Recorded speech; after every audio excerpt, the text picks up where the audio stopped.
Hey everyone, welcome to another wonderful, exciting, fantastic episode of the Ultimate Comics Podcast. My name is Nabeel Gaber and I'm one of your hosts.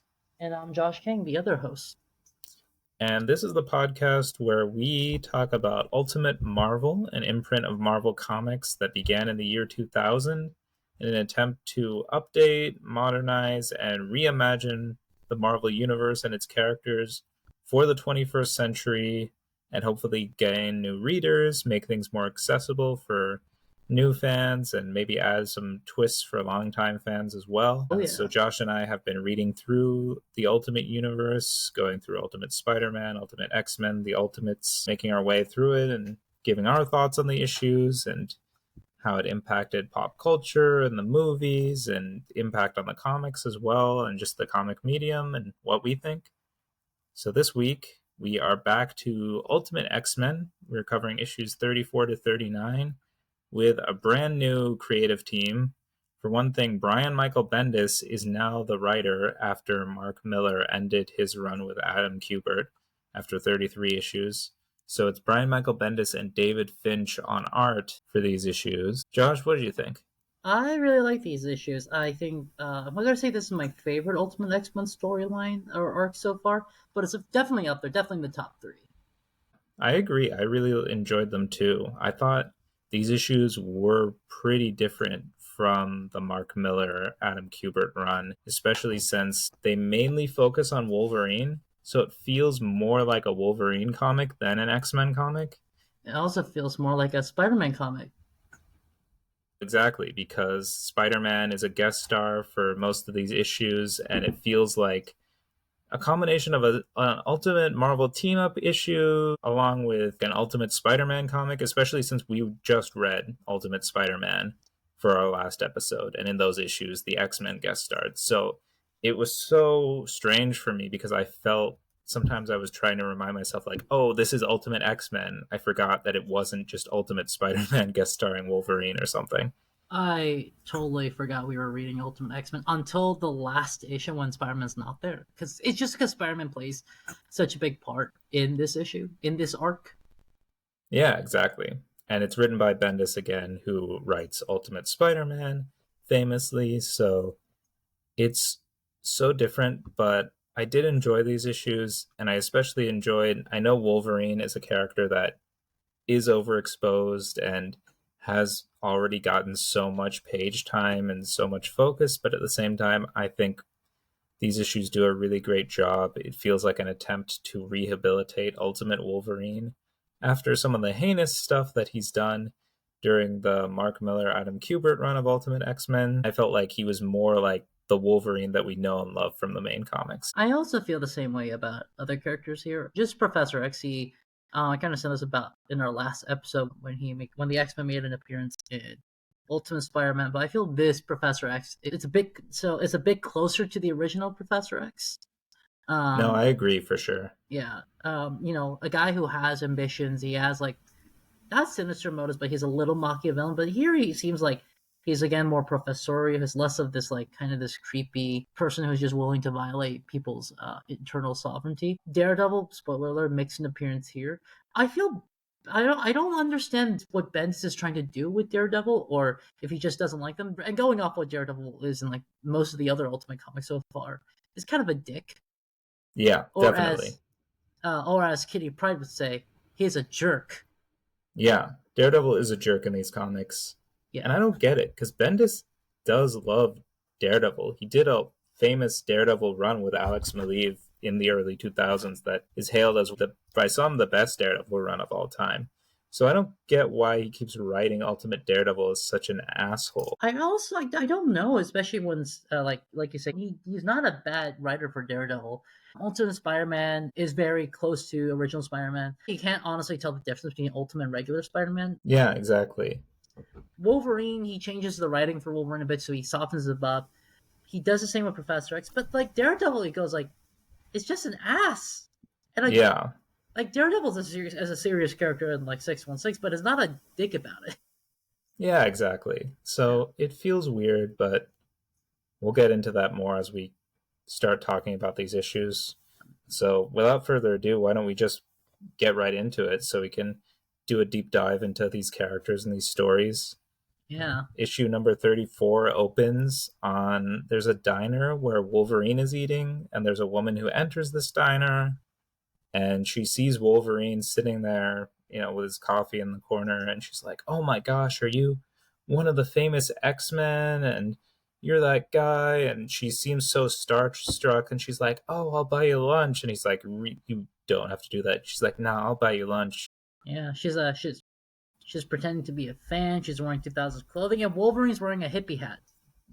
Yeah, he's wearing the cowboy hat that he's known for wearing in the main comics too when he's just out and about.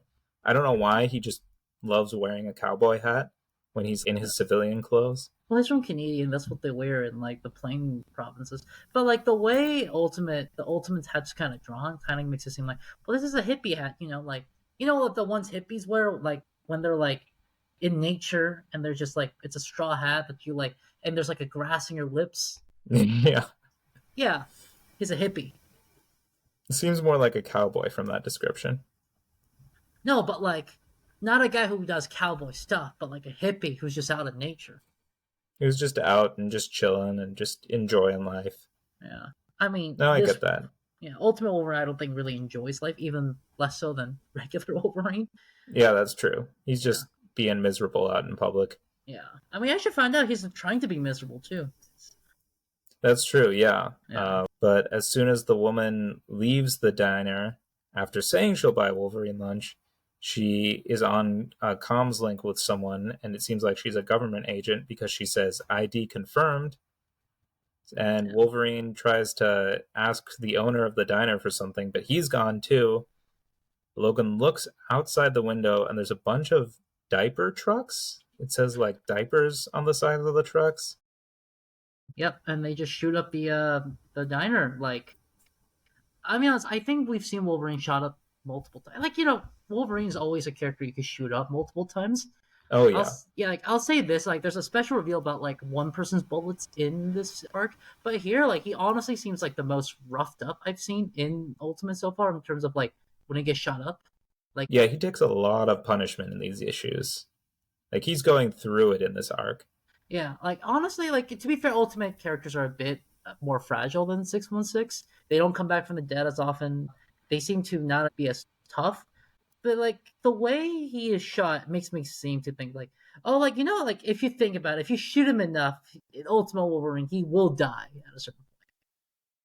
Yeah, he does seem more vulnerable than mainline Wolverine, who could recover from literally anything at this point.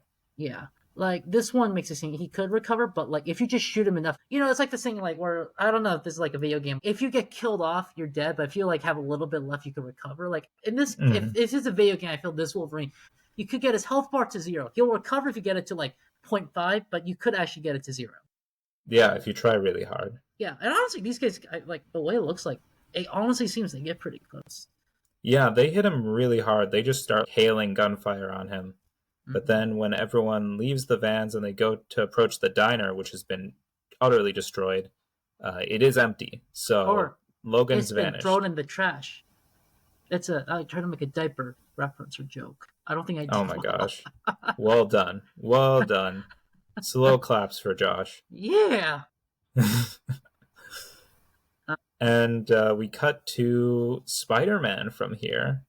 And he's swinging around the city doing his usual internal monologue, as Spider-Man does. He's stressing about how he's got to take the PSATs. The PSAT. Which, as I remember from high school, were absolutely a nightmare. So I relate to that. I also relate to Peter because he talks about, why am I studying to take a test that's like basically a study test? Because I remember people made a big deal about the PSATs and go, you got to prep for the PSAT. And I'm like, why? It's the practice test. Yeah, you got to prepare so you can practice, so then you can take an exam that will hopefully get you into college. Yeah, and I go like, well, you could win a scholarship with the PSAT if you do well at the SAT, and I'm like, that's such a what if. I'm gonna be honest. So you said you took it. I took it. My mom made me take the PSAT after I took the SAT, and I got a worse score on the PSAT than I did on the actual test. That's so funny. Yeah, because it's like, he's like, well, you need to study first. Like, why? I took the real one. Yeah. Like, why would you need to take a practice test if you already did well on the main test? Yeah, and you know, Spider-Man agrees with me. So, you know, you could say like because of my views, I'm kind of a hero. Yeah, you could say that. Yeah. But Spider-Man, Peter's just thinking about, I got such good grades, I basically got straight A's, and I invented web shooters. Shouldn't I be able to get something for that? But of course, no one can know that because then they know he's Spider-Man. And he's like, but I also have to make money. I have to work at the Daily Bugle. I don't have time for this. All Yeah. this stuff. And I gotta say, in this main like splash page that introduces Spider-Man in this arc, David Finch does a really beautiful Spider-Man. Yeah. Like, I think it's gorgeous. I love the way this Spider-Man looks. I honestly got the art in this confused with the Uncanny X-Men. It's very similar to what the X-Men art was around this time. Like, Yeah, no, yeah, totally. yeah, very good, very well done.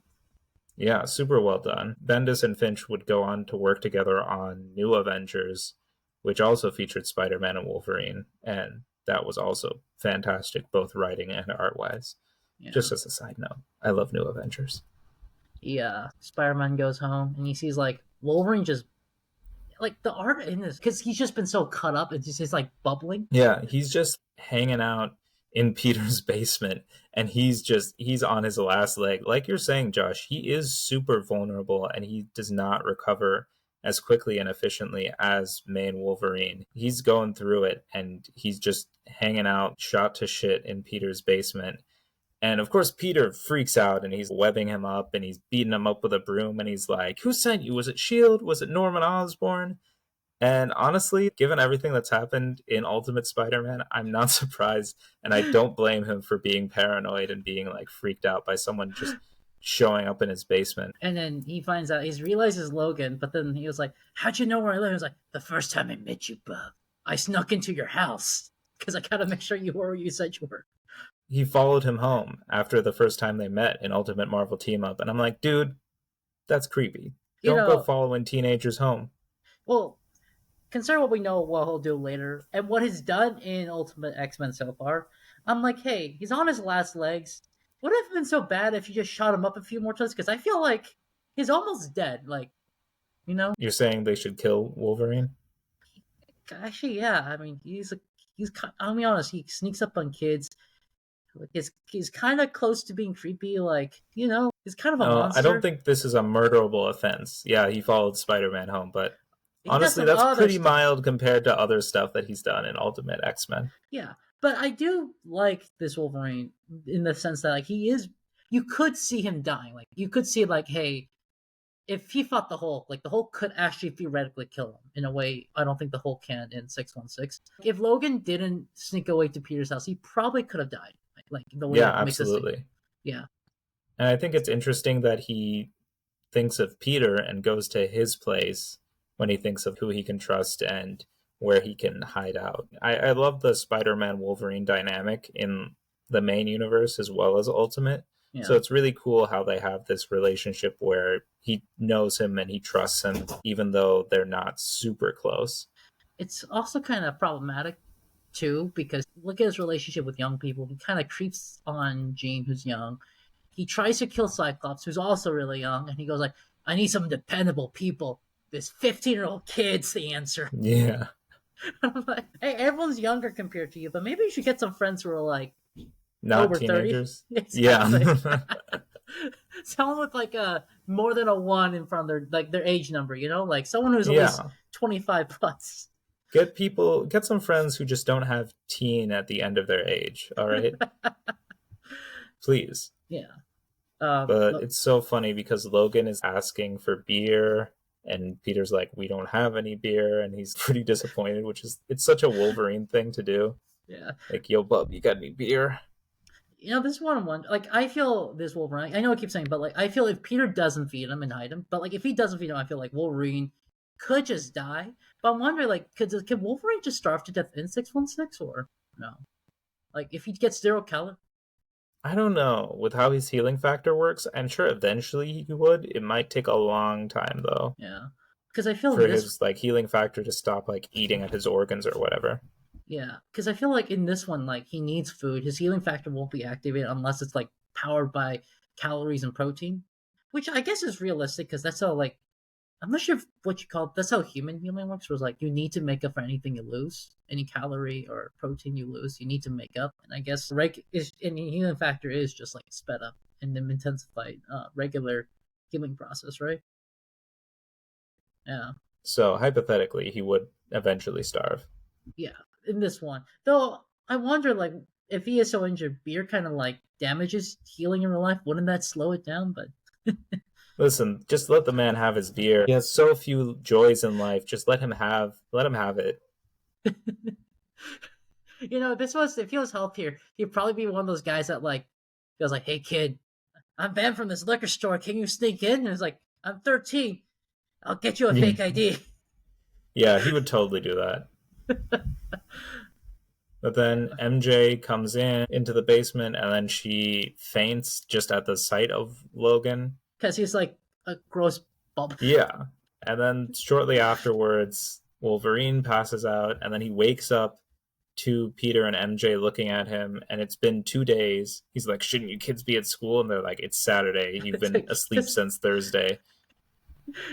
Yeah, like this shows that he is vulnerable. He got knocked out for 2 days. He could have possibly died. And also, It took him a while to heal. Yeah. yeah. Also, he's getting matzo ball soup from NJ, which is That's interesting. such a Jewish thing, and it's amazing how Bendis is like, "I'm not even gonna hide my Jewishness," which as he shouldn't. Yeah, Yeah, go for it. But it's yeah, so funny.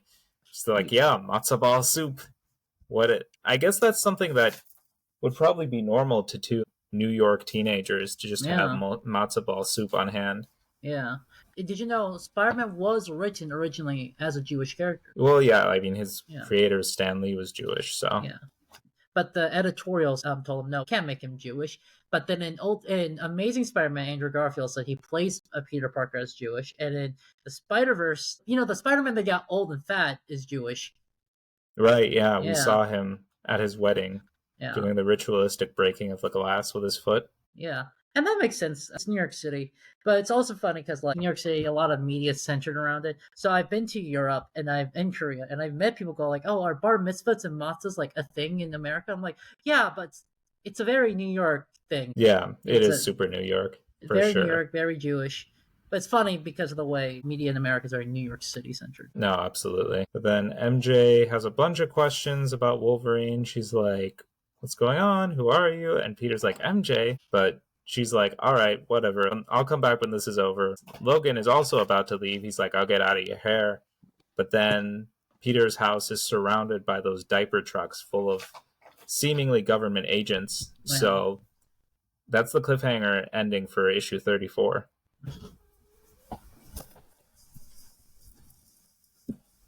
Number 35. It's really interesting because like these guys have resources because they go like, "Who does this house belong to?" They go like, "Oh, it belongs to a dead guy named Ben Parker and his family."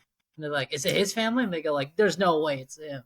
It's so funny because they're so confused, these guys, as to why Wolverine is in this basement of this seemingly normal family who has no connection to.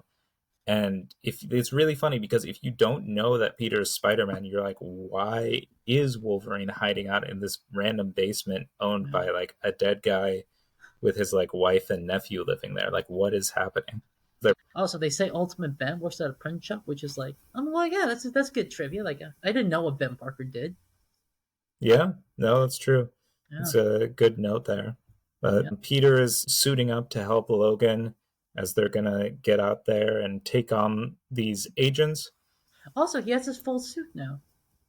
Yeah, he's got his full suit again, so we know MJ has finished making that for him, and Logan's like, "You're gonna go out with that," and he's kind of making fun of Peter's costume. Peter's like, "Your hair? Seriously?" Which is a good retort. I'm like, "Yeah, you can't make fun of someone's spider costume when you've got a haircut like that, Wolverine. It's kind of crazy for anyone to have other than you, Yeah. Wolverine." But Wolverine goes like, they're tracking me through like the Weapon X thing. Yeah. Also, Wolverine does this weird thing where he's like, "All right, this is gonna look weird, but you're just gonna have to roll with it." And he literally just stabs himself in front of Peter. And Peter's like, "What?" Does he do that so that he can take his vital signs off of their sensors? Because then he like disappears from their radar. It does work because, like you said, they disappear from the radar. So I guess they're tracking it through his heartbeat, and I guess they have it on record somehow. Or Because Yeah, like it I gets guess so. reactivated again, like once he gets up underneath them, right? Yeah, because it's not like he dies. I guess functionally it looks like he dies because his vitals kind of just stop for a second when he stabs himself in the head. But yeah, it's an unexpected move though, and it's smart because then while they're confused, all of a sudden he pops back up, and then we only see the inside of the van, and we see these panels of them getting tossed around inside this van. And so we can only assume that Logan is just destroying them from the outside and, I don't know, knocking over their vehicle or something. Or I think it's I revealed later that he slashed their tires. So it's really funny because as soon as they get out of the van, then they just see Spider-Man swinging away with Wolverine on his back. yeah. I mean, Spider-Man basically acts as Wolverine's like ride throughout this series of this arc. Yeah, he's kind of his sidekick slash intern slash backup slash partner. It's really fun. I Yeah, really enjoy this dynamic that they have through these issues of yeah. Wolverine is just going through this very personal hunt from these mysterious government agents. He turns to this unexpected ally as Spider-Man, and they have this kind of fun buddy cop dynamic, Yeah. this like good cop bad cop thing going on. Especially because he also is not like, if you think about it, unless he has his motorcycle, Wolverine is not a very mobile character. No, that's right. Yeah. So it kind of makes sense that he's just using Spider-Man as an Uber or something, or a taxi to get across the city. And Spider-Man's like, I don't know what's happening. I'm still worried about the PSATs. This should not be happening to me. I didn't And ask for any of this. it's also funny because Spider-Man could carry is also probably one of the few characters that could actually that is mobile and could carry Wolverine. Yeah, Because he's Wolverine's one of the heavy. few people strong enough to carry this like 300-pound man around. But Yeah. then Wolverine and Spider-Man confront the diner owner who originally disappeared. And it's so funny because Spider-Man's trying very hard to be the good cop in this good cop, bad cop routine. And he's like, yeah, you better listen to the man or you better answer him. He's not as nice as he looks. And both Wolverine and the diner owner just give him a weird look and they're like, what are you doing? And he's like, sorry, I'll just shut up now. Yeah. And the owner, he's had nothing to do with it, but he claims that the woman who told him to leave said that she was FBI and they're hunting a mutant terrorist.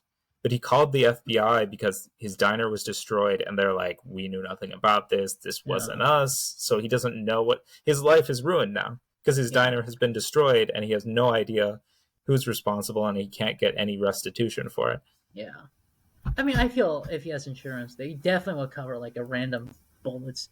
I don't know, but I'm sure insurance companies would find some kind of loophole so they wouldn't have to cover this. hey, this was in the 2000s, not now. Insurance companies covered the Twin Towers, man. I don't know. I saw The Incredibles. I know how insurance companies work. But then Yeah. Wolverine does figure out then that these guys have his Weapon X file, and that's how they know so Well, much he. about him and are tracking him down. I think he deduces that, but actually, it doesn't make sense. If I have a file on you, Nabeel, I can't track you. Like, Yeah, but yeah, somehow you would know so much about me and you'd know my weaknesses and you would know how to get at me. not really. Like maybe, but like I won't know where you are. Like if I have your social security number, that would not benefit me in any way. Yeah, but if you knew that I had adamantium in my skeleton, you might find some way to track me. Okay, that's a bit fair, you know. It's like, oh, we caught him. He was caught on the airport. The TSA Yeah, caught him. like, I'm sure you could identify me if I had a haircut like Wolverine, and also if I was as high profile as Wolverine as well. Like, would I like if you go to Montana tomorrow? I would not know that. Just saying. Well, he was in New York, not Montana. Yeah, but that's even harder. It's big. Like that's so many people. They tracked his movements Okay. from the Xavier Institute. That's not.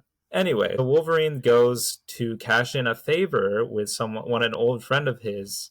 And Spider-Man the whole time is like, why aren't you contacting the X-Men? And he's like, nah, I'm not going to involve them in it. But Wolverine goes to cash in a favor with the Black Widow, of all Yeah. people.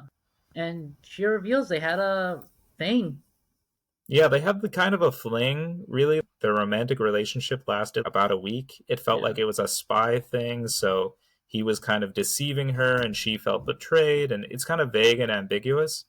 But I this is mean, pretty different from the main universe because they have a romantic entanglement here, but their history in 616 is really more from back in World War II when he teamed up with Captain America to save her from the. It's a big famous issue in Uncanny X-Men 268, and she meets him and she's a child and she looks up to him and she calls him little uncle and everything. So it's more of this familial relationship they have in 616. And for some reason in Ultimate, it's a romantic thing. And I'm like, why? I mean, Black Widow in Ultimates is already on her like seventh husband, Yeah. and she already And plans on Ultimate divorcing him Wolverine too. is a little bit of a sleazeball, so. Yeah. It's also funny because she goes like, "The X-Men have interns now," and she's staring at Spider-Man. Yeah, it's so funny. And Spider-Man also recognizes Natasha and he's like, "Hey, you owe me $80." And he's like, "Yeah, you're the one who like stole my web shooters and beat me up and knocked me out when I saved your life back in Yeah. Ultimate Marvel Team Up."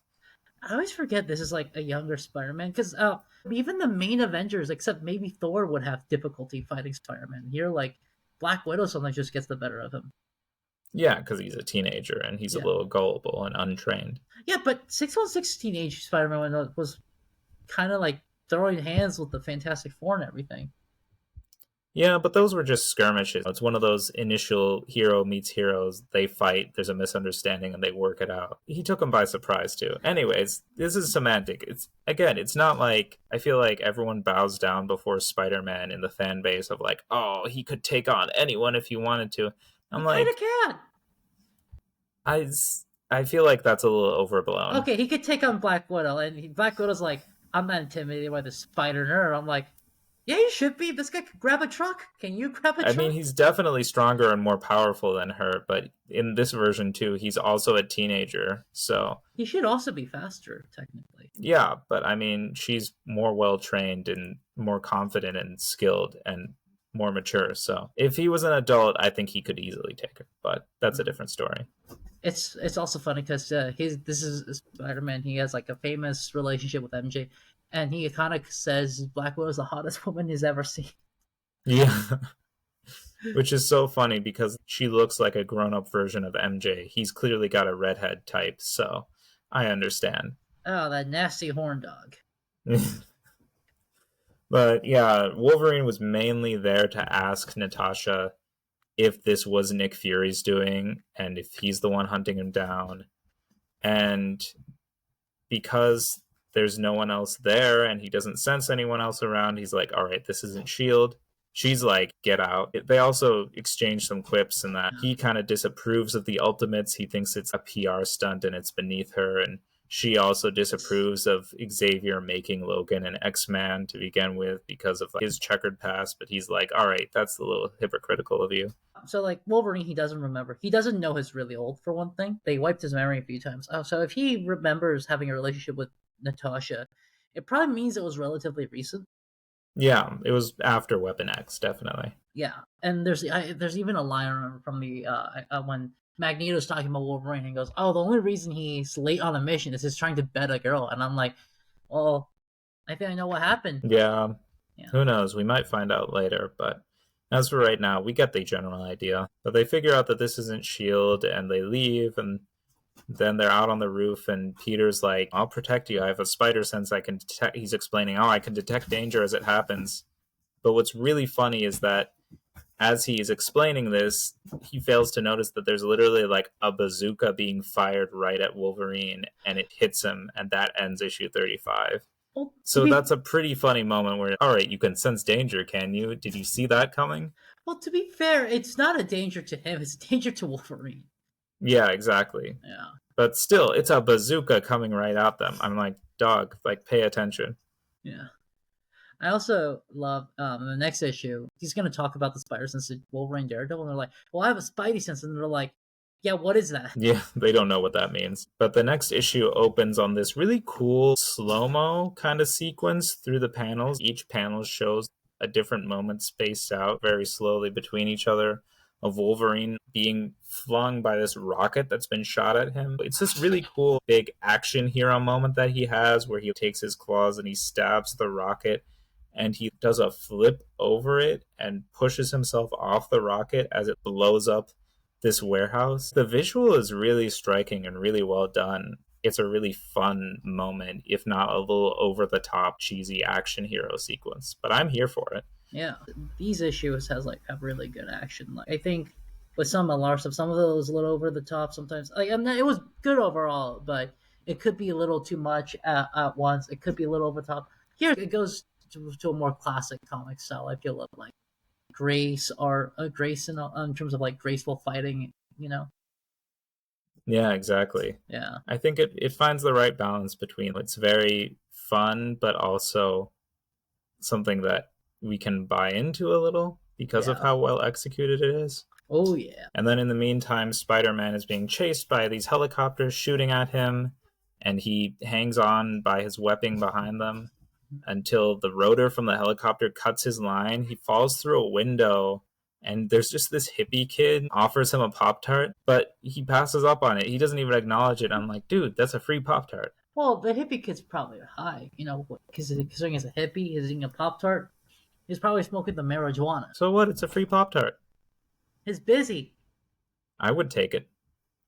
Get me some extra energy to continue the fight scene, continue the chase. And then Peter goes to look for Logan in the flames of this warehouse. He briefly catches fire, it looks like, as he tries to go into the windows of this flaming warehouse. And he's like, dang, that was like so close. And he's swinging around searching for him. Meanwhile, Wolverine's just hiding in this alley, not telling Spider-Man where he is. And I'm like, dude, it's kind of a dick move. Yeah. Because he's swinging around the city searching for you, not knowing if you're alive or dead, and you're just hanging out in the alley. Well, he's a dick. Yeah, and I get it. This arc is also full of a lot of Logan's self-loathing and this idea that he's not going to ask for help or he's not going to reach out to others because he feels like he doesn't deserve it or he doesn't want to involve other people and jeopardize their safety. But also what you see a lot in this arc is that by not asking for help and not involving other people, he's actually making things worse for himself and for others who are close to him. Yeah. Including the X-Men. There's this classic scene that I feel is really common now where, like, he's alone in the streets, a bunch of street thugs come up, and he just pops his claws out, and they're like, yeah, we're gone. Yeah, they're like, oh, look at what the neighborhood's come to. Look at this freak. And then he pops his claws, and they just run away. Yeah, I think that's such a common thing you see in comics and movies now. But also, I'm like, hey, in this issue, there's a lot of comments about how he smells. I'm like, hey, if I see a guy who smells how Wolverine looks like, I'm not robbing him. I don't want that smell on my... I would run away before he pops his claws. Yeah, it's like... He's a shirtless, hairy dude in an alley. Run away. The Wolverine, more like the skunk. Well, speaking of smell, then... Daredevil shows up in this alley. Big guest star moment. We have our second guest star in this arc.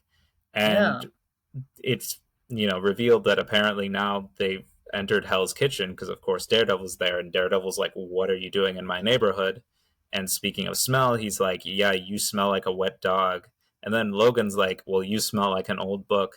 So they have this kind of like snark off with each other and this sass because they're both just kind of jerks.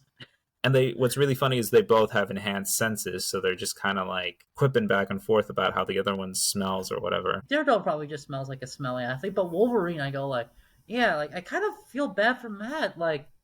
Yeah, with his enhanced senses, Wolverine has got to be just clogging up his nostrils. Because I can't. That's got to be nasty. I can't detect anything anymore. What's wrong? Your smell. I can't smell anything. Yeah, else. His radar sense has to be jammed the fuck up because he's like, I'm just clouded with this horrible odor of this man who probably has showered once in his life, if at all. It's like that scene in Jurassic Park 3 where they're like, how are we going to get past the dinosaur? Let's just cover ourselves in poop so it can't detect us. We just smell so bad. That's what Wolverine is.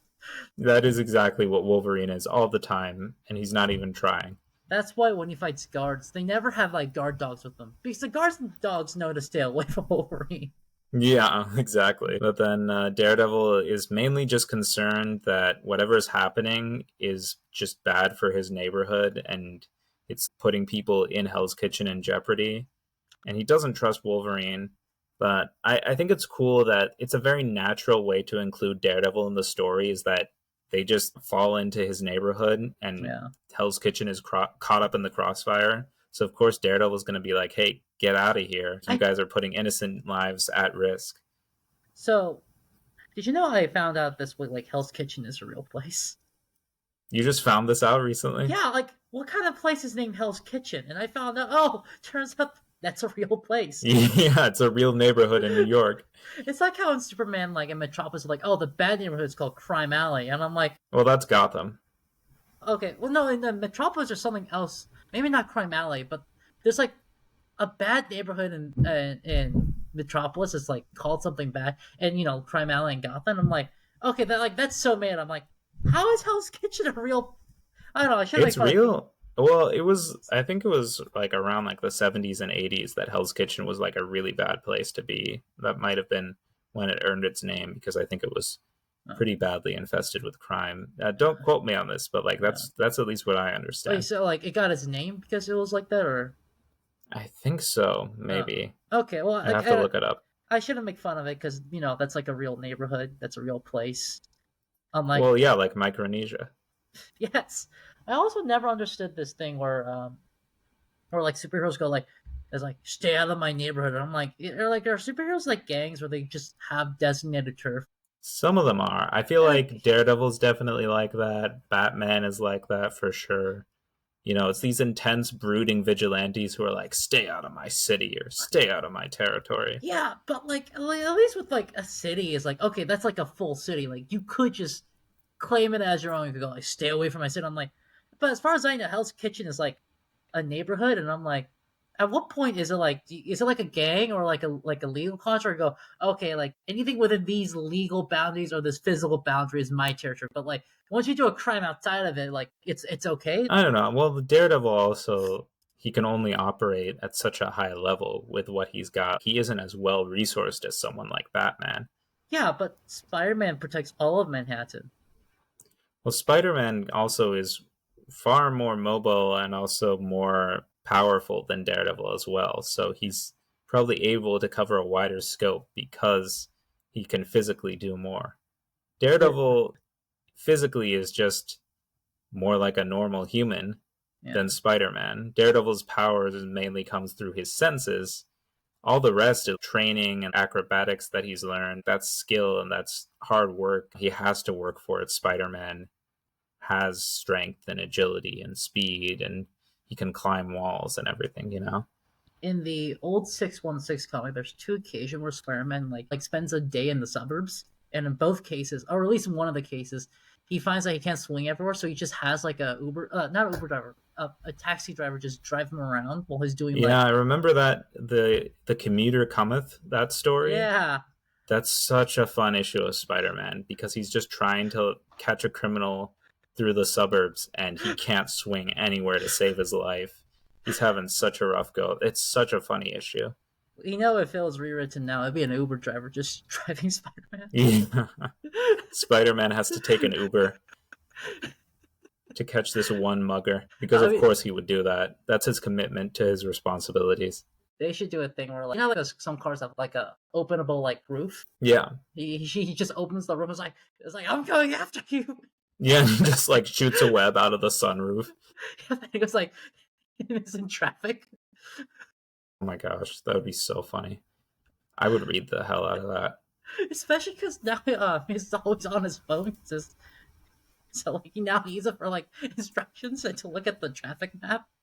Yeah, he has to look at Google Maps to find the guy he's chasing. Oh no, there's no Wi-Fi here. I have no data. No data. We just gotta get stuck in traffic for 2 hours. Oh my gosh. Okay, we're having too much fun with this, but getting back to the story, then as Daredevil is telling Wolverine to, keep it out of his neighborhood, then these government-seeming soldiers, these feds, show up again, and Logan is getting ready to fight. He turns around after turning away from Daredevil for a second, and Daredevil pulls a Batman and just vanishes. And so he seemingly is not there to back Wolverine up. So then these soldiers come out of their cars, and there's this big confrontation. As he's fighting these soldiers, it's revealed they've got adamantium armor, which is pretty clever, if you ask me. I'm like, finally, someone did it. Wolverine's not the only one who can have adamantium. Isn't adamantium supposed to be like rare or hard to make. So Well, it's as rare as it needs to be for the story. I don't think it's like vibranium rare, uh, but it's revealed that these guys are old Weapon X soldiers. Spoilers. yeah, It's because Weapon X probably had a huge monopoly on adamantium.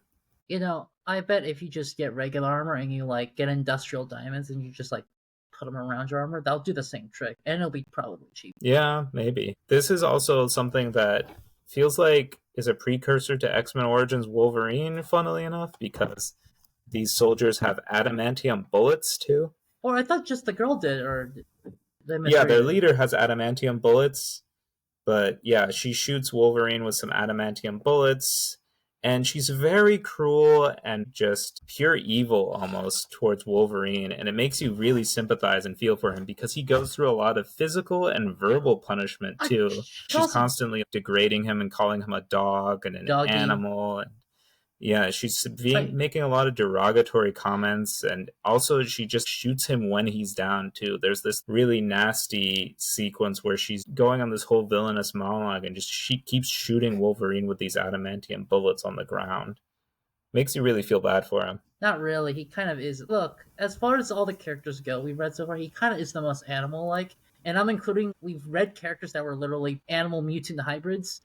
I don't know. He gets kicked out of the X-Men and goes into Canada eating bears. So Yeah, well, I think a lot of this is a result of the treatment that he's been given. So when that's all you know, when people have only ever treated you like an animal, I feel like it kind of makes sense when you behave like one after a while. That's the whole point, is this torturous, vicious cycle that he goes through where he's manipulated, he's tortured, he's treated like an animal. Then of course he's going to have these animalistic tendencies because that's all he's really known. And yeah, until you give him something that actually makes him feel respected and like a human being, he's going to behave that way yeah. at a certain point. And that's what you see with the X-Men, is that they treat him well and they treat him like a human being, and you get to see these moments of humanity from him, is the thing. She's on the ground. She's winning, and then like you get the classic scene where like, and then like she gets hit in the cheeks by like the Daredevil's like red thingy, the pole. Yeah, exactly. Daredevil's Billy Club It gets hit in always the head, and Daredevil's like, "Get out of my kitchen!" it's always such like a classic scene where like or Nightwing or Daredevil throws the baton and like knocks someone so cool, and then you see it in like the TV show and like it hits and then like it just clanks on the ground. Yeah, exactly. It's like It doesn't look as cool in real life. I bet it hurts like hell though. Like, I don't want to be. Yeah, no, probably. But yeah, it's a very exciting ending to issue 36. Yeah. And as we go into issue 37, we finally get some of the other X-Men, because Mm-hmm. these first few issues have just felt like a Wolverine slash Ultimate Marvel team up slash Ultimate Spider-Man uh, comic. Because then issue 37 opens with Jean, and she's having these telepathic visions of Wolverine in trouble, and she's also seeing some of the Phoenix too, which is a little ominous and foreboding, a Yeah. little foreshadowing for later in the arc. Mm-hmm. But she sees Wolverine in trouble, and then in the kitchen at the X Mansion, she's like, "Hey, has anyone heard from Logan? Because I have a bad feeling that he's in trouble." And then that cuts to the feds confronting Daredevil, saying that Wolverine is a guy who's wanted for murder. And because Daredevil's got his radar sense and his enhanced senses, he's like, "You're lying, and I know that." And so it's this very tense standoff where Daredevil's like, "Get out of here." And they're like, "No, we have a right to be here to take down this mutant terrorist." And And then as he's trying to de escalate things, then out of nowhere, Spider Man comes in and intervenes and starts attacking. And Daredevil is still an asshole, and he still hates Spider Man's guts, yeah. as is consistent with the characterization of Ultimate Daredevil and his Which relationship with Spider Man. which is a shame because they get along so much better in 616. Yeah, I love the Spider Man Daredevil friendship and camaraderie in the main comics. Yeah. So, Ultimate Daredevil just being a dick to Spider Man here is just kind of a waste, I feel like. And also just annoying and pointless sometimes. Yeah. Do you think it's because he knows Spider-Man's a kid, as opposed to like a lot of Yeah, the I other think that's characters? part of it. Yeah.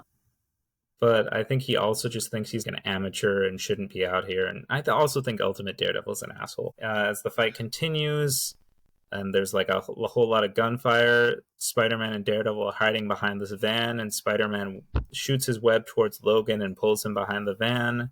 Yeah. And then Daredevil's like, oh, we got to get out of here because this van is going to explode from the gunfire.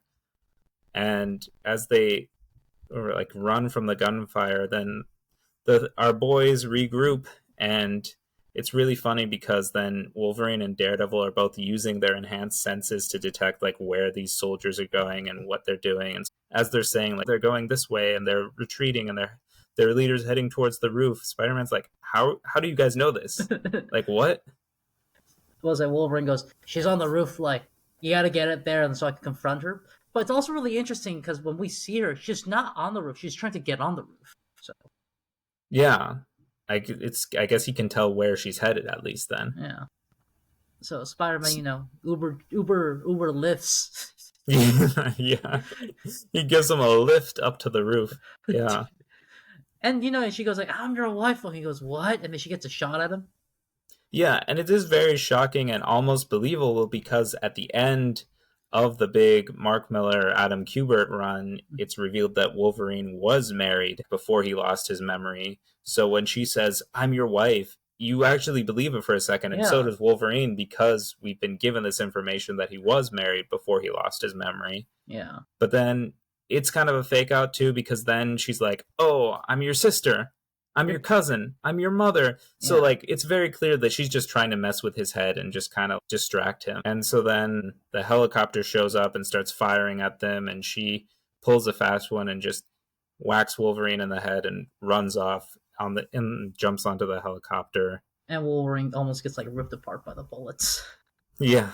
And then it's really funny because then there's a line where Spider-Man's like, if you didn't have a healing factor, maybe you wouldn't have all this stuff happening, which is, I kind of agree because I'm like, with characters like Wolverine and Deadpool who have healing factors, I feel like a lot of the times it feels like the writers take advantage of the fact that they have healing factors. So they just put them through as much punishment as they can or as many different kinds of punishment. But it also feels like these characters in universe, their reason is because they've just gotten reckless because they know they can heal from anything. Yeah.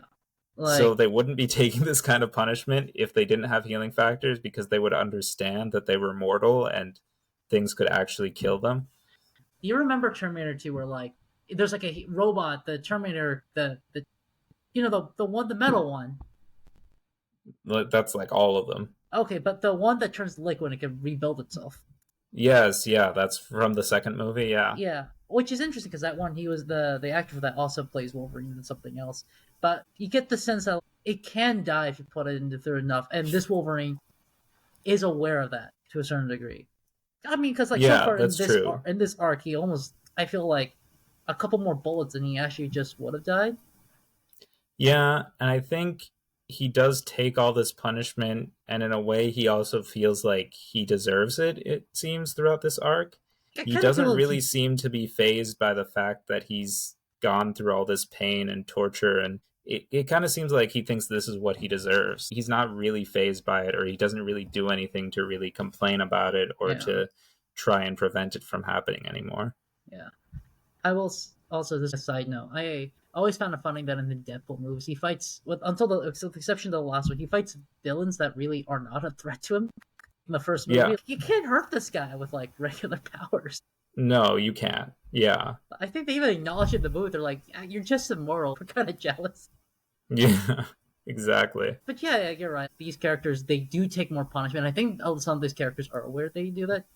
And it's also such a cheap thing because they're like, oh, I'm a good fighter. I'm like, yeah, but that's because you could just take 5 kicks to the balls and you'll get up.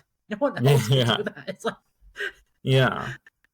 And I think all these characters that are trained very well and are really strong and fast, I think Deadpool and Wolverine are really good fighters and really good at what they do, but they also take so many unnecessary chances because they know that they can heal from it, is the thing. So it makes them sloppier and more reckless and less refined sometimes. And I think that's a big thing with Wolverine, is just how dirty and messy his costume is. Yeah. And I think a lot of his sloppiness is also from the fact that he has a lot of berserker rage and animalistic tendencies. So there's also that. Yeah. But yeah, then Daredevil confronts Spider-Man and Wolverine, and he's like, "Get out of Hell's Kitchen." And he's kind of an asshole because I'm like, dude, you're not even going to try to help them or pursue this any further, or you just want them to leave your neighborhood and you don't care what happens after that. You're kind of a jerk. I mean, I will be fair. Daredevil was just minding his own business, and then this dog man and some spider person just come in and wreck the place up. So I will be fair Well, to Daredevil. Spider-Man was minding his own business at home like a teenage boy, and then Wolverine came to his doorstep, and he didn't ask for any of it, but he kept helping Wolverine out throughout this whole thing. To be fair, Wolverine did say, "Hey, I owe you one. Actually, I owe you two. You could go home now." Spider-Man kept tagging along with this dirty wolf guy, which you and I were just talking about this, but also Wolverine is like is a different animal than a wolf. But the point Yeah, of this so he's not a wolf guy. okay, this dog man or this badger man, and he's thinking like, and I'm glad that they finally acknowledged that like he just smells bad, and like Yeah. Spider-Man could have gone home at a couple points. Just saying. Yeah, he could have, but he's a good dude because he kept up with Wolverine the whole time and he kept helping him and he kept pursuing this thing further because he felt like this was his responsibility. Daredevil's just like, GTFO, I don't want you here. Go. I don't like Daredevil in Ultimate. I don't blame him. I'm like, some hairy guy and like a spider nurse show up, and next thing you know, diaper salesmen are like destroying the neighborhood with adamantium bullets. I'm just saying, if this bothers you, don't you want to stop the root of the problem instead of just evicting them from your neighborhood? It's such an isolationist strategy. The root of the problem is that they're not really after any other mutant. They're not after any other kids. They're just after Wolverine. They don't even shoot at Spider-Man unless he's near Wolverine. They don't even care about him. We'll learn later on in the story that this is about more than just Wolverine. This goes bigger than that. Yeah. But so far, it is we important. don't know that. We don't know that yet. Like, as far as you know, they're just after Wolverine. Yeah, but Spidey's still a good dude because he sticks by Wolvie. He narked Wolverine, too. Yeah, because then Spider-Man asks Wolverine, why don't you just call the X-Men? Why me? Or why are you just going this alone? And I think Wolverine does have this really good speech where he talks about Xavier and how Xavier is one of these people who's going to leave the world better than he found it, and about how he and the X-Men don't deserve any of this. And he also makes a good point about how he's done so many bad things, and these are just the things that he can remember. So many of the bad things that he's done, he doesn't even have any memory of it. Yeah. And he doesn't feel like he should be pulling anyone else into this, and he needs to take this on alone. And Spider-Man's like, oh, well, whoops, because I kind of called the X-Men for help. And so the issue ends with the X-Men showing up to help them out. Do you think he really called the X-Men, or do you think Kitty gave him her number and he just called that? She might have given him her number. Yeah. So he might have taken advantage of that fact and just called him and been like, hey, come get your boy. Yeah. He's really going through it. He wrapped up a neighborhood. Yeah, like he's not having a good time. I think he needs some help. Yeah. Wolverine wakes up. He's in the Weapon X program with Professor X, and Professor's like, we need to go through this memory. And also Wolverine goes, I thought you can't read my mind. He goes, yeah, but you're weak enough, and it's still hard for me because I got a headache trying to get into your head. But yeah, because he explains Professor X that it took him a long time to like break through a lot of the Weapon X implants just to get to this memory of Wolverine and Weapon X. And he's got like a really bad headache, but like he's at least gotten inside Wolverine's consciousness so he could see Wolverine's experience with Weapon X just so they could look through his memory and see if there's anyone he recognizes and see the connection to the people hunting him. And I think it's also a good point that Professor X points out, hey, you wouldn't ask for help, so we're doing this now. He's definitely more human and ethical, I think, about this than Ultimate Professor X during Mark Millar's time on Ultimate X-Men, because he's like, I know this is an invasion of your privacy. I wouldn't have done this if you had just asked for any help, but this affects all of the X-Men. And all of mutants. Yeah, for sure. Yeah. No, this Professor, he kind of reminds me of some of those professors or some doctors I've had in the past where they explain things and they go like, I don't want to do, you know what I mean. He's less of a dick. Yeah. No, he's like, listen, I don't want to do this, but I have to do this. This is necessary because this affects all of us, not just you. Yeah. And through the by looking into the Weapon X memory, we find we recognize some of those soldiers and agents are like ex Weapon X soldiers. Like the leader, the girl, she's in the background. Yeah. And there's a really cool sequence of panels after Wolverine recognizes this woman who was hunting him, where it's kind of this traumatic flashback to just an issue or two ago where she was shooting and torturing him. And I think it's a really good insight into the pain that Wolverine has gone through and how much this actually affects him, at least psychologically, if not physically. Yeah, So I think it's a really well done sequence of all these panels just flashing back to that. And then, yeah, Professor X from Wolverine's memories then deduces, all right, these soldiers are decommissioned from the Weapon X program.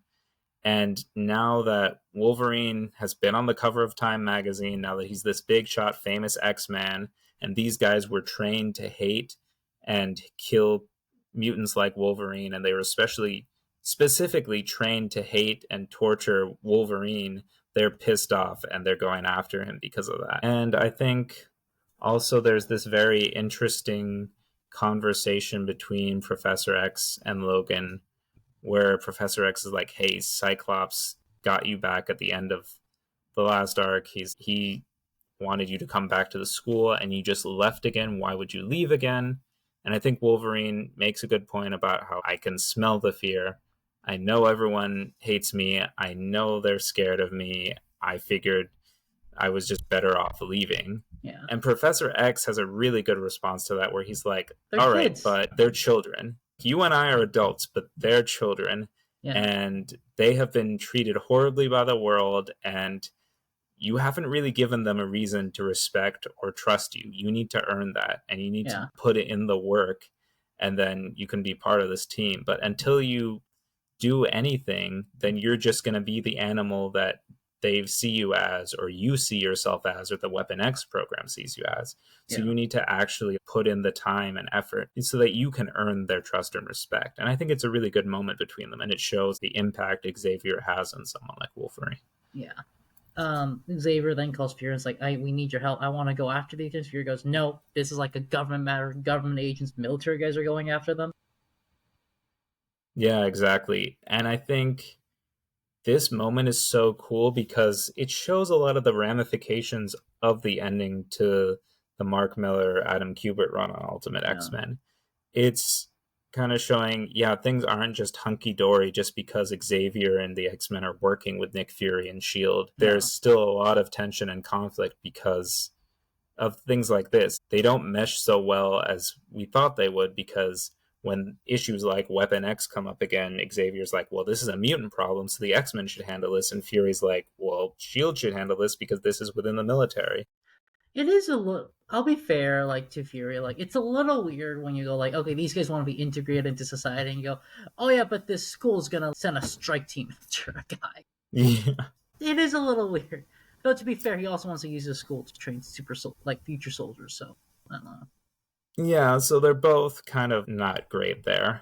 Yeah, You can understand where they're both coming from because you can see that, yeah, this is personal for Wolverine. This is something that affects mutants. So of course, Xavier and his students want in on this.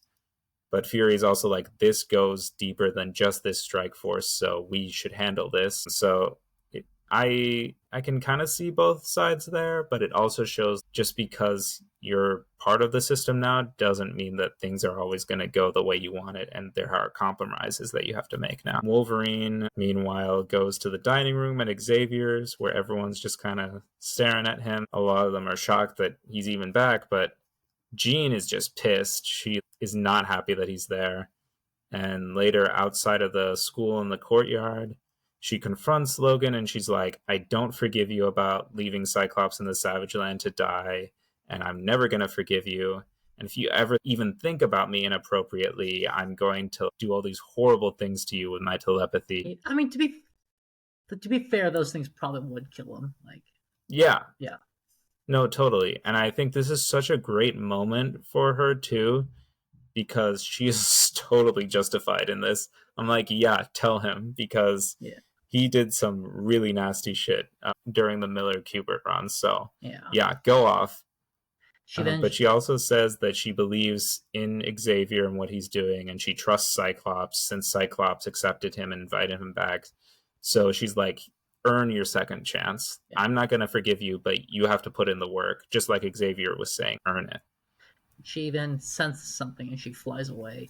Like the Weapon X soldiers kind of got to the perimeter of the school, but they're like, but they get a call saying the two most powerful psychics in the world are here, so kind of like back off.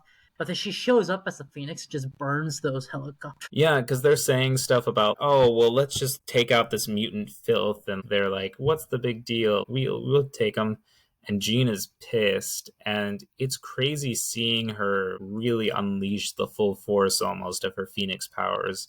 And she kind of loses control. And you can kind of see in her face in one of these panels, I think she's kind of distraught and distressed about how she's using her powers so destructively. It feels like she doesn't really entirely want to do this, but a good part of her does, because she's like, oh, the way you call us filth, it's your choice of words that really upsets me. And then she just burns them alive, honestly, and kills them. And that kind of just like ends issue 38, and that leaves us going into the final issue of this arc, issue 39.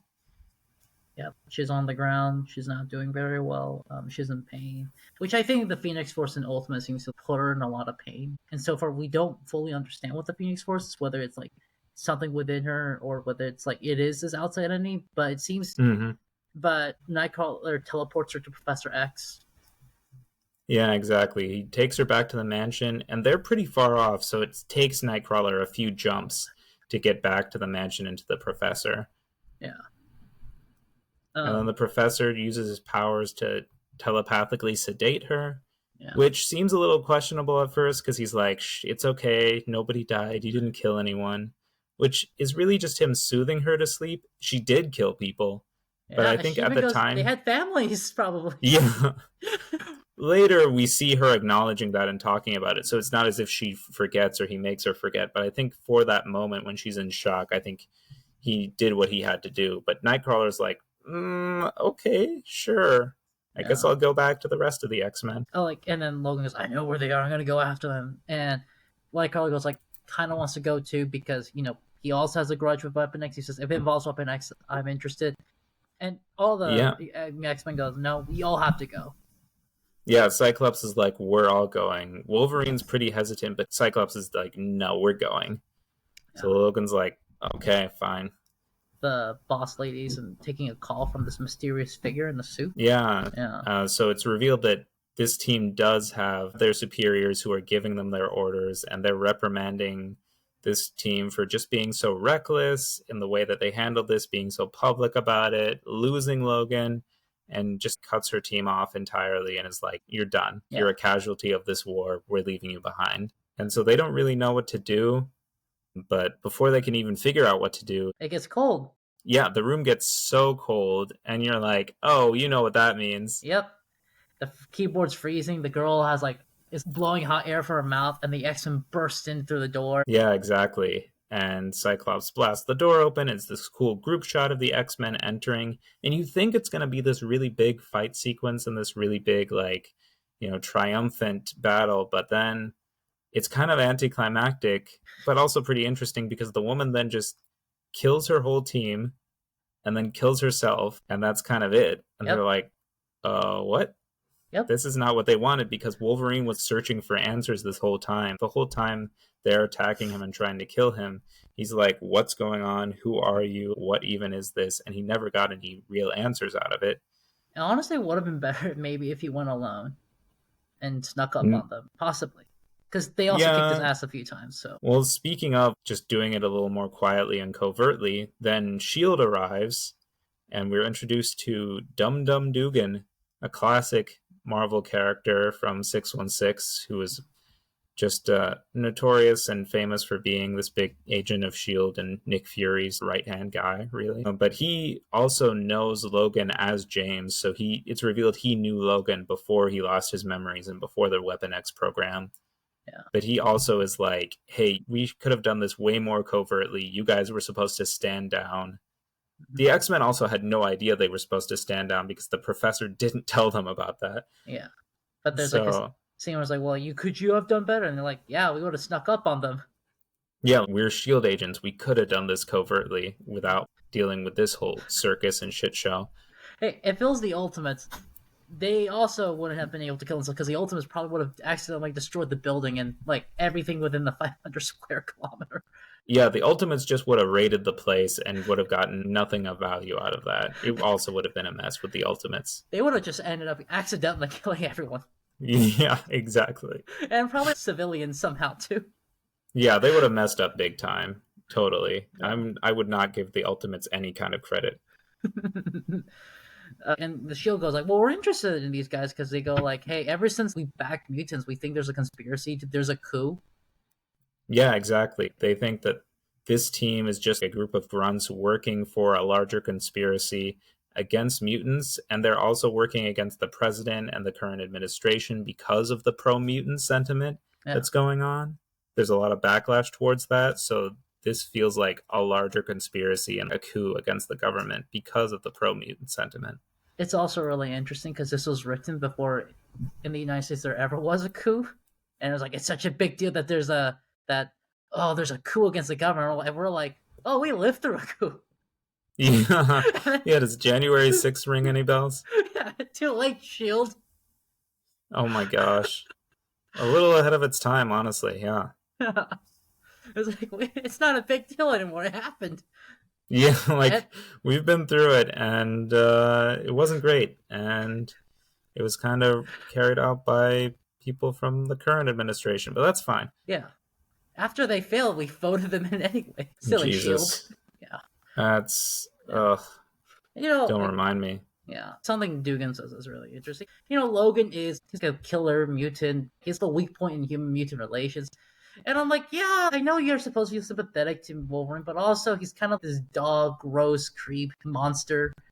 I think you're just anti-Wolverine. Like I think these issues do. He's a borderline diddler in Ultimates. Let's be fair. Yeah, I'm just saying. I think if you look at these issues in this arc, they do a lot to try and make him more sympathetic and make him more of the Wolverine that you know and love from the main universe. And I think if you look at this arc in isolation, this Wolverine's pretty good. Yeah, but I'm not looking at it in isolation. We saw some of the creepier stuff he did in the past. I'm just saying it's kind of different, especially because this is a different creative team than the previous issues of this run. So this is a pretty big overhaul, I would say. Yeah. And I'd say that Bendis does a good job making me root for Wolverine here. All right, yeah. Anyways, that's just my bias because I think of main universe Wolverine and he's my second favorite Marvel character. So, yeah, I am biased. Yeah, like 616 Wolverine's cool and this Wolverine in isolation is cool. But I know what he did in the few issues it's hard to forget what he did in Ultimate X-Men before. Yeah. It's hard. And I don't think they try to forget that or make you forget it. But they do try to show that he's trying really hard to atone for that and to kind of earn the trust and respect of the X-Men and hopefully move forward with them despite all the horrible things he's done. But anyways, Dugan does make this interesting point that Logan is the key flaw in mutant-human relations, and Weapon X and these insurgent groups are trying to exploit that in the public eye, especially because Wolverine is such a public figure as one of the X-Men, but he's also a known mutant Black Ops assassin who has worked for the military. Yeah. So people like the former Weapon X troops are going to try and exploit that and use him as a bit of a weakness. Yeah. Back at the X-Mansion. Is it even called the X-Mansion in Ultimates now that I'm thinking back at it? I know it's like... I don't know. It's an unofficial term. Yeah. It's the Xavier Institute, but so many of us call it the X-Mansion anyways. Jean's... So issue, the last panel's kind of confusing. She was like talking to someone, and she's like, those guys have families. And then Scott walks in and goes like, but Professor's with you, and I'm with you, and they're staring at Wolverine in the back. It like is outside. Yeah, the issue does end on a kind of melancholy note because, Jean is still kind of distraught over the fact that she did end up killing so many of these troops. So she's still going over in her head about how she killed people. And Cyclops is like, well, they're these anti-mutant terrorists and they would have killed you first if they had the chance, and you can live with this because the professor is here to help and I'm here. And he brings her food and they look out the window and they see Wolverine in the garden, and they're wondering, both Cyclops and Jean, what's going on in his head. And Jean thinks because this whole thing has been so rough on him that it seems like he's looking for something to hold on to, because then in the garden he's looking at his wedding ring, Yeah. holding on to it in his hand. And it is kind of this somber, bittersweet ending where they've won, but also there's more questions than answers. And Wolverine, I think, has a lot to think on, especially after all he's been through in these past issues. And I think it's especially poignant that he's looking for something to hold on to, because that wedding ring is the only good thing he knows about his past. And the rest is all the horrible things he's done, all the terrible things he's been involved with, all the horrible people. And then since then, everything he can remember has just been an endless cycle of torture and violence and pain. Yeah. So it really puts it all into context altogether. I think it's a very well done ending for the story. I know I made lots of jokes about how unlikable Ultimate Wolverine, and he kind of is. This is the most likable he's been. Like, this is the one time I felt rational sympathy for him. No, I feel that for sure. I agree with you on that. I found out about it when Captain America like tricked him and just shot him in the nuts with the gun. Yeah. And this one, like, you do feel for Ultimate Wolverine, and even to be fair, I did feel for him when it was just revealed by himself as just hunting bears, because he's a guy who's constantly, he has a desire to search for community, but he always feels like an outsider. Yeah, exactly. And I think he also struggles to ask for help, and he struggles to kind of move past a lot of his own self-loathing and a lot of his own worthlessness Yeah. to see that there are people who will stand by him and care about him, and that if he reaches out more and if he actually does the work to be part of this community, then he'll actually gain some of that redemption he's seeking, and he'll move forward and be a better person for it. Yeah. And I think that is a lot of the through line of this arc, is that he needs to rely on the people who are actually there for him and care about him, despite all the horrible things he's done. And if he does that, then he can actually move on. He's always in a path. He's always trying to move on. But he purposely, because of his guilt, is self-sabotaging. And because secretly he feels he shouldn't move on because he deserves to be in pain and suffer. Yeah, exactly. Yeah, which shows how he is a tragic figure. Especially in 616. And I think one of the funniest / saddest moments in 616 was when he looked into a mirror of everyone he killed in the past, and he sees into their souls and he starts weeping immediately. Yeah, no, Yeah. exactly. From Ten of Swords, I remember that moment. Yeah. And it shows him Yeah. like another guy staring at the mirror. He doesn't care, but it shows Wolverine does genuinely. He's not a psychopath. He is a killer, but he's a person who he's not who he wants to be. Yeah, he has this humanity deep down. And I think despite all the horrible things that have happened to him and he's endured and all the terrible things he's done, he's still deep down a human being, and he still has emotions and guilt over all the things that he's done. And he's still, there's a lot of layers to him as a character. Like an ogre or a Canadian beefcake. Yeah, like a Canadian beefcake has plenty of layers. Like an onion, one might say. Yes, like an onion. I did want to point out, too, it's so interesting how at first when I saw these commandos and these troops hunting Wolverine, before I knew that they were Weapon X, I got a lot of Reavers vibes from them. And everyone who doesn't know the Reavers, they're this group of mercenaries and assassins who specifically are out for vengeance against Wolverine because in the past he has fought them and like dismembered them and taken a lot of their body parts in battle. It was in the main universe, it was Hellfire Club soldiers who he carved the shit out of them during the Dark Phoenix saga, and then they've come back seeking vengeance. And I think I got a lot of vibes off of that too, because these guys are also people who have a vendetta against Wolverine and are out for blood, and they put him through the worst torture imaginable because they are just so bloodthirsty and they've been designed and trained to hate Wolverine. Yeah. And I think if you want to make Wolverine sympathetic, then like give him these like absolutely horrible, immoral like tormentors who are just there to cause him pain. It makes you see like this guy has really been treated like shit in the past by people who just like will not show him any mercy. If this was Ultimate Wolverine from a few issues ago and he saw the Reavers and they were like the 616 Reavers, like, you took our body parts, he probably goes, yeah, and you deserved it, I'll do it again. Yeah.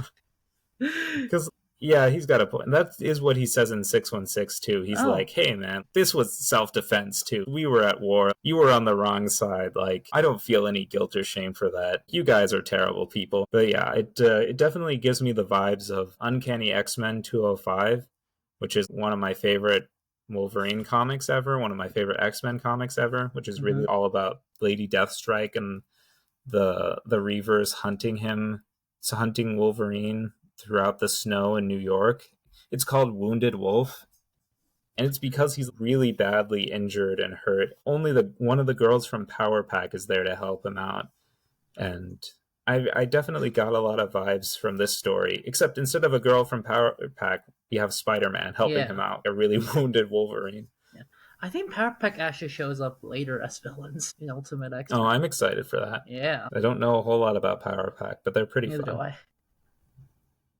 It's a cult classic comic. Anyways, I've gushed about Wolverine enough. Josh, do you have any final thoughts on these issues? No, I think I gave my piece. You gave a wonderful, thought-provoking statement about Wolverine. He's a very tragic character, and I feel with Ultimate, it's hard to have gotten that until with this arc, where we're finally seeing more and more of it, and we're finally feeling. And I'm fine. At least I'm fine with feeling sympathy for Ultimate Wolverine. Yeah, I think it takes away a lot of the edgy, needlessly, badass, hyper-aggressive, hyper-masculine components of the character from the earlier arcs and really dives deep into the core of the sympathetic parts of the character and the pain he's endured and a lot of his guilt and self-loathing. Yeah. Which I think make him more of an interesting character. So it's great. Definitely. But yeah, next time we are going to be back with Ultimate Spider-Man. We're going to be covering issues 47 through 53 of Ultimate Spider-Man. It's going to be very exciting. We're going to surpass the 50th issue milestone of Ultimate Spider-Man, so it should be great. Ooh. I honestly felt like for most of it, we were reading Ultimate Spider-Man anyways, so it feels like nothing's changed. Yeah. We're probably going to get more synchronicity because it's all Bendis now for a while. Yeah, no, we're just going straight through a lot of Bendis material, which is awesome, and I'm having a lot of fun with. So I think Bendis writes Ultimate Spider-Man, Ultimate X-Men, and Ultimate Fantastic Four, all three. I know for Ultimate Fantastic Four he collaborates with Miller, but he writes all three for at least a short while at the same time, no? Yeah, it's like Bendis mania. It's insane. I know. I love it because I love Brian Michael Bendis. In my opinion, I think this is at the height of his popularity and also the height of his talent too. I mean, he's still making decent work, so I think so. Yeah. I just think a lot of my favorite stuff from Bendis was the early to mid 2000s, but I think he's done a lot of great work since then too. Yeah. But if any of you guys have thoughts on these issues or the characters or the comics or anything, you can write into us. What's our email, Josh? It is ultimatecomicspodcast@gmail.com. Remember, that's comics with an S. It's plural. So ultimatecomicspodcast@gmail.com. That is right. Please write in. We'd love to hear from you. But if that's too old-fashioned for you, we also love hearing from you guys on our Instagram account. You can follow us on Ultimate Comics Podcast. You can follow us. You can like our posts and our pictures that we share and comment on them. And we love interacting with you guys. You're so much fun to talk to and listen to. I also wanted to share just at the very end, just a wonderful comment we got from one of our followers. This is from Aiden Casas, if I'm saying that right. You want to hear this, Josh? I do want to hear this. I need to hear this. Yeah. Listen to this. Love all the podcasts. Really love the Ultimate X-Men episodes. I only read Ultimate Spider-Man, though your podcast inspires me to read more Ultimate Marvel. Aww. I've also started getting more into the X-Men by starting the Claremont run because of you guys. Oh, that warmed my heart. I'm sure she warmed your heart too. It did, for sure. Thank you. left a thank you response. Yes, thank you, Aiden, for those kind words. We're very happy that you've been following along and have been inspired to read more Ultimate Marvel. Especially happy to hear that you're starting the Claremont run. Claremont's X-Men, for the few people who don't know, is like the gold standard for X-Men. So yeah, I love it whenever someone starts it for the first time or reads it. Some of my favorite comics ever. So that's fantastic. Yeah. Thanks, Aiden. Thank you to all of our fans and people who have been listening and following our Instagram and everything. We love just talking to you guys and seeing what you have to say. All right, until next time, we'll be back next episode with Ultimate Spider-Man. Stay tuned. Take care, everyone. Take care, Josh. And make mine Ultimate Marvel. Bye-bye.